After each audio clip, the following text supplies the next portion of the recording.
Takže Flinku, ty jsi celku bezproblémově postoupil z prvního kola do kola druhého, kde se rozhodne, jestli skutečně budeš moderátorem skautského plesu 2015. Tvůj úkol v kole druhém je v celku jednoduchý. Zkusíš pozvat v nějaké minutové až dvouminutové řeči českobudějovické skauty na sobotní skautský ples. Máš 15 sekund na rozmyšlenou, pak tě upozorním a můžeš začít. Takže se rozmýšlej. Mhm.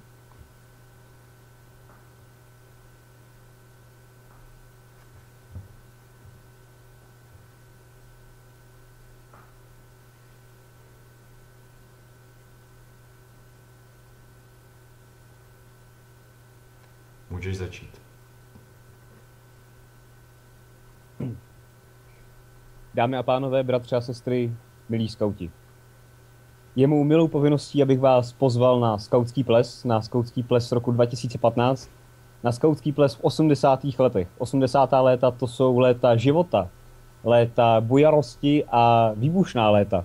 Proto prosím, abyste svoji výbušnost a svoji energii vzali sebou, abyste předvedli, co ve vás je před celým oddílem, před celými českými Budějovicemi.